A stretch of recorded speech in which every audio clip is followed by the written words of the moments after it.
Ibadah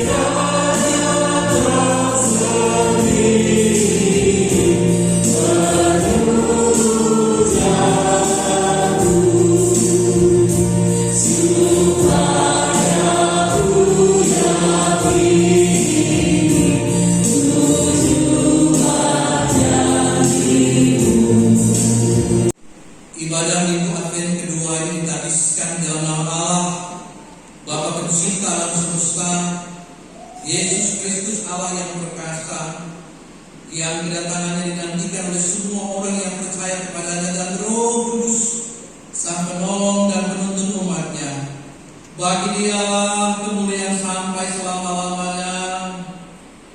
Amin. Kiranya Kristus Sang Allah yang perkasa menyertai saudara sekalian.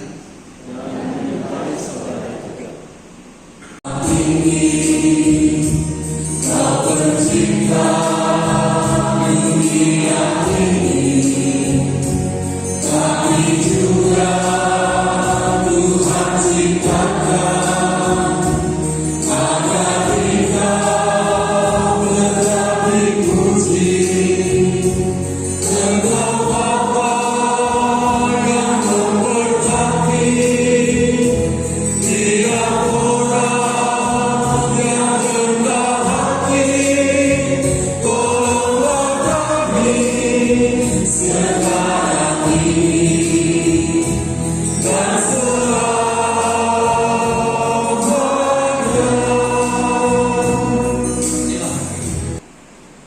Jemaat Tuhan, Yesus berkata dalam Lukas 5 ayat 32, Aku datang bukan untuk memanggil orang benar, tetapi orang berdosa, supaya mereka bertobat. Minggu Advent kedua ditandai dengan pemasangan dua lilin ungu yang biasanya disebut lilin Betlehem atau lilin perdamaian, yang melambangkan pertobatan, kesetiaan, dan damai sejahtera yang dibawa oleh kedatangan Kristus. Lilin ini juga mengingatkan jemaat Tuhan untuk mempersiapkan diri menyambut kelahiran Yesus melalui pertobatan dan perbuatan kasih. Lilin Betlehem juga mengingatkan kita pada perjalanan Maria dan Yusuf ke Betlehem untuk kelahiran Yesus. Sebagai lilin perdamaian, mengingatkan kita tentang damai yang dibawa oleh Kristus ke dunia.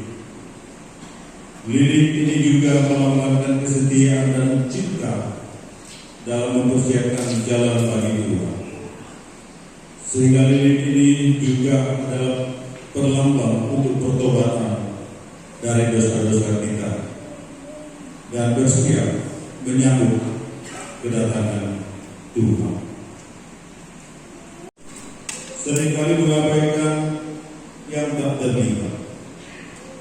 Kami menilai orang berdasarkan status dan latar belakang, padahal Engkau memilih mereka yang dipikirkan dunia untuk kemuliaan Tuhan.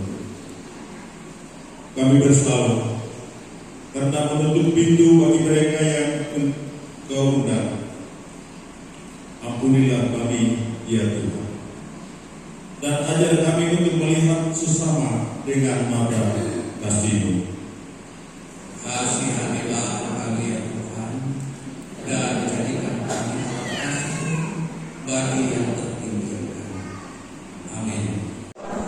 Telah lahir untuk kita, seorang putra telah diberikan untuk kita, lambang pemerintahan ada di atas bahunya, dan namanya disebutkan orang penasihat ajaib, Allah yang perkasa, Bapa yang kekal, Raja damai. Terima kasih. Jawab Yesus, Akulah Dia, dan kamu akan melihat Anak Manusia duduk di sebelah kanan Yang Maha Kuasa dan datang di tengah-tengah awan-awan di langit. Diberi tema Allah yang perkasa.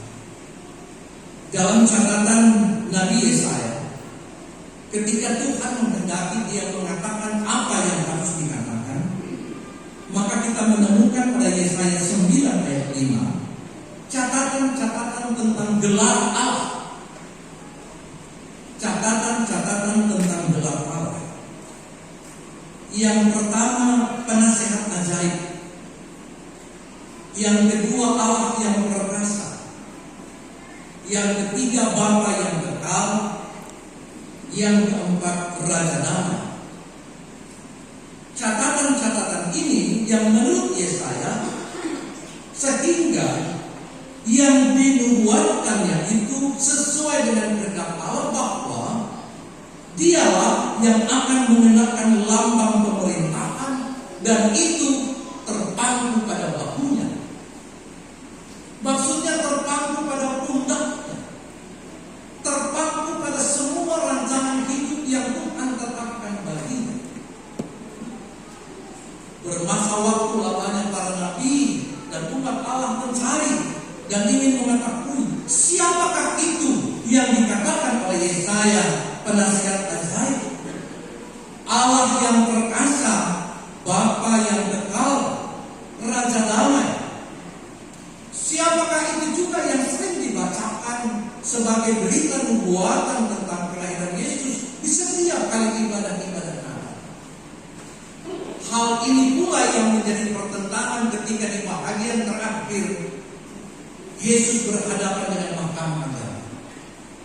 Mereka ingin mengetahui siapa dia. Yesus tahu ada dalam pikiran mereka tentang ucapan-ucapan Nabi Yesaya, bahwa lambang pemerintahan akan ada di atas bahunya, berarti dia tidak boleh dihukum seharusnya, karena pemerintahan Allah ada padanya. Mereka tahu bahwa yang mereka dengar dari sejak nenek moyangnya, ada yang namanya Mesias, dia akan bertindak sebagai penasehat yang ajaib. Ada yang namanya Mesias yang akan bertindak sebagai Allah yang perkasa, Bapa yang kekal, Raja Damai. Spontan sekali. Kalau pertanyaan yang lain Yesus tidak menjawab, tapi ketika pada bahagian ini Yesus berkata dengan sangat tegas, kita membacanya dengan sangat baik di Markus 14 ayatnya yang ke-62. Jawab Yesus, akulah dia. Dan kamu akan melihat Anak Manusia duduk di sebelah kanan yang Maha Kuasa dan datang di tengah-tengah awan-awan di langit. Akulah dia, so kita, tidak ada orang lain. Satu waktu yang akan terjadi, kamu akan melihat aku duduk di sebelah kanan Allah Bapa. Berlambang pemerintahan ada di pundaknya. Yang duduk di sebelah kanan itu berarti yang sangat dipercayai. Dia yang akan menerima ejawanta dari seluruh kekuasaan surga. Kata Yesus di hadapan mahkamah agama, kamu akan melihatnya suatu ketika. Mari kita lihat pembahasan Yesaya tentang satu gelar Allah Mesias yang Yesus katakan, akulah dia, pada gelar Allah yang perkasa. Bahasa Ibrani yang digunakan adalah El Gibor. Orang Inggris sering menggunakan istilahnya Father Almighty. Kalau mereka berdoa, maka orang Inggris akan menyapa Tuhan biasanya dengan kalimat pendek, Our Father Almighty, Bapa kami yang gagah perkasa. Kata Inggris Almighty itu dapat diterjemahkan tak terkalahkan. Almighty itu kata Inggris yang dapat pula diterjemahkan tak terhentikan. Kuat luar biasa, kuat dan berpengaruh. Itu adalah gelar. Kita juga mengenal istilah-istilah yang lain yang kita temukan dari dalam berita Alkitab. Kalau Allah yang perkasa dikatakan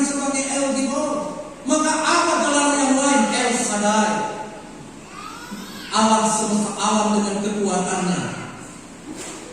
Allah yang maha kuasa. El Elyon, Allah yang tertinggi. El Olam, Allah yang abadi. El Roy, Allah yang melihat. Itu terjadi ketika Hagar terusir dari rumah Abraham. Dia membawa anaknya Ismail, dan kemudian dia menemukan pertolongan Allah, bahwa dia diakui. Allah melihat penderitaannya, Allah melihat situasi dan kondisinya. Maka Hagar mengatakan, sungguh engkau adalah El Roy, Allah yang melihat. Atau yang sering dikatakan oleh pemazmur-pemazmur, engkau Tuhan yang tidak pernah tertidur. Amin. Atau istilah yang lain, El Berit, Allah perjanjian, Allah yang setia pada janjinya, Allah yang tidak pernah berubah.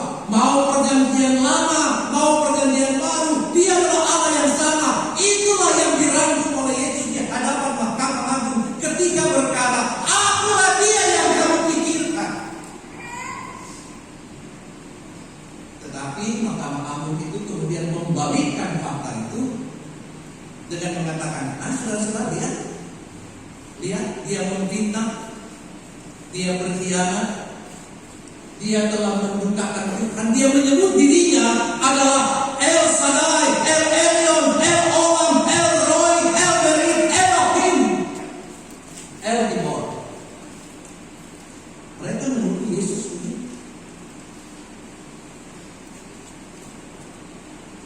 Saya mau berbicara tentang bahagia ini dulu. Tak jarang di akhir tahun pelayanan, memasuki bulan Desember, maka kita berhadapan dengan tayangan-tayangan media sosial yang mulai menggugat akan iman Kristen. Mereka bertanya dan mereka berkata, orang Kristen itu banyak Tuhan. Orang Kristen itu tidak percaya pada satu Tuhan yang besar. Hari ini bisa membantu pemahaman kita. Semua yang ada, semua yang terlihat pada dasarnya, apakah mau disebut El Gibor, apakah mau disebut El Shaddai, apakah mau disebut El Elyon, El Olam, El Roy, El Berit, Elohim, itu hanyalah gelar-gelar. Ingat, kata yang paling penting itu adalah El. El itu hanya satu pribadi. Allah namanya. El itu satu pribadi. Allah namanya. Tetapi dia punya gelar. Dia punya cara untuk menghadirkan dirinya sebagai Allah semesta kekuatan Allah. Sebagai Allah yang tertinggi, El Elyon. Sebagai El Olam, Allah yang abadi. Sebagai El Roy, Allah yang dari ketinggian melihat semua penderitaan. Sebagai El Berit, Allah yang tidak pernah berubah perjanjiannya. Sebagai El Gibor sekarang, Allah yang maha perkasa, yang dikatakan sebagai Dia yang tidak terkalahkan, yang tidak terhentikan. Siapa yang bisa menghentikan Tuhan? Itu yang Yesus katakan, saya itu. Yang tidak ada seorang pun yang bisa menghentikan kasih setiaku untuk menyelamatkan semua orang yang mau bertobat. Amin. Tidak ada yang bisa menghentikan saya untuk memberikan kehidupan masa depan yang lebih. Apakah ini hanya bicara soal daya rohani? Tentang keperkasaan Allah yang Yesus katakan, so kita hanya bicara soal jiwa. Apakah keperkasaan Allah tidak turut serta bekerja di dalam kebutuhan makan, minum, pekerjaan, jabatan, profesi, ternak, kebun, sawah, rumah, mobil, pertahanan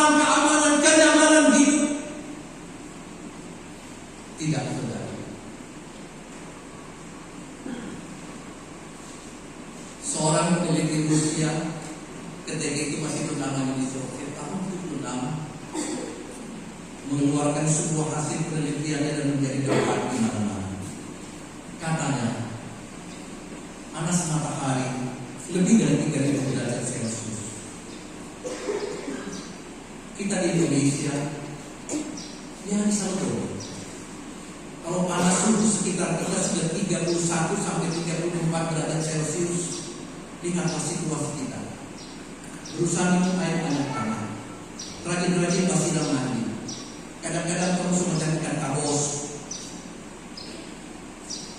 lebih sering kena air, atau paling tidak ada di bawah-bawah pohon.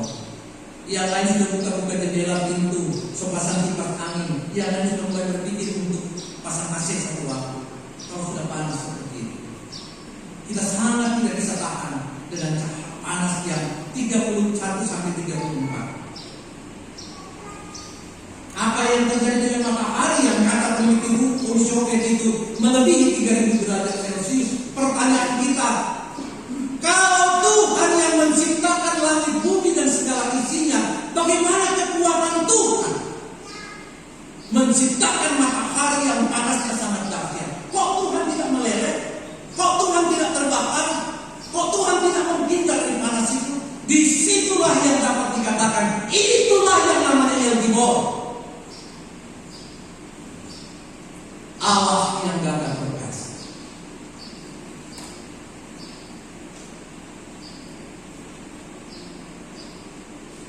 Nabi Yesaya adalah Nabi Tuhan yang sangat mementingkan sekali perhatian Tuhan sungguh terjadi atas umat Allah. Dia juga yang memerintahkan kehendak Allah yang berkata, sampai masa putih langit ini aku menggendong kamu. Mengapa? Situasi ketika itu penuh dengan penderitaan. Kemiskinan ada di mana-mana. Ancaman dari bangsa-bangsa asing terus-menerus terjadi atas umat Allah. Mereka sedang berjalan untuk menjejakkan kaki pada diri sendiri, di atas kaki sendiri. Betul-betul sudah tidak mampu. Maka sungguh suatu berita yang dia terima sebagai sukacita, bahwa sampai kapanpun El-Berit, Allah perjanjian itu tetap akan mengenali janjinya. Engkau tidak akan berjalan anakku, engkau akan kugendong sampai masa putih langit. Engkau tidak akan berjalan. Berarti termasuk dengan penderitaan ekonomi, termasuk dengan ancaman militer perang di mana-mana, termasuk dengan bahaya-bahaya kelaparan.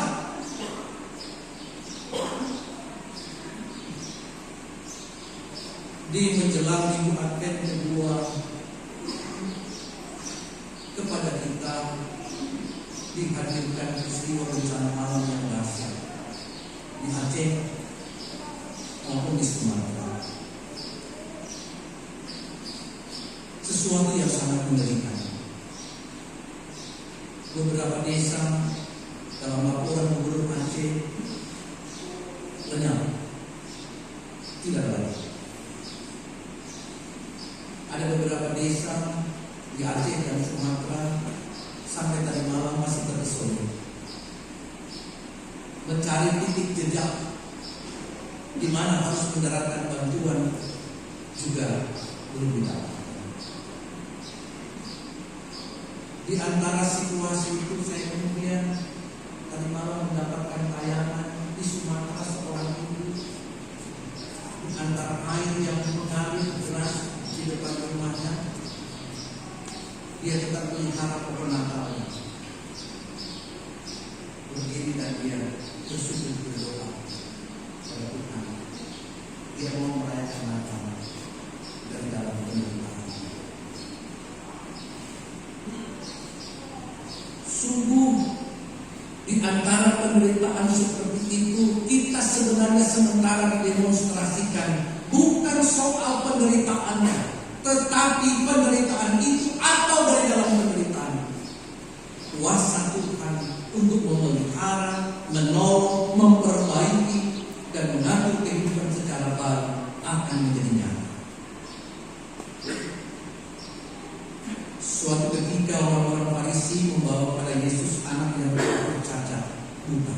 sejak itu. Mereka bertanya pada Yesus, dosa siapa ini? Anak ini terlahir buta. Dari kandungan rupanya dia sudah buta. Bukannya Yesus tidak tahu tentang itu, tetapi justru Yesus mau mengatakan hal yang paling utama di balik semua itu, dengan mengatakan, justru di dalam kebutaannya kemuliaan Allah akan dinyatakan. Saudara-saudara, di minggu Adventus kedua ini, pada semua orang percaya, pada semua warga bangsa Indonesia yang sementara berhadapan dengan bencana, penderitaan, kemiskinan, gagal panen, berbagai hal yang menyesakkan keadaan, maka El Gibor hendak berkata kepada kita semua, bukan pendeta Felix yang berkata, tapi Dia Allah yang gagah perkasa itu hendak berkata kepada kita. Adalah itu rancangan damai sejahtera, keselamatan dan sukacita. Layakanlah di minggu Advent kedua ini kami mendapatkan suara Tuhan, kehendak Tuhan dan rancangan Tuhan. Berkata dan berbicara ya Roh Kudus. Kami sedia untuk mendengarkan Engkau. Amin. Yesus yang kedua kali sungguh akan terjadi. Dialah El Gibor, Allah gagah perkasa yang mengatakannya. Tuhan memberkati santun. Amin. Terimalah berkat Tuhan.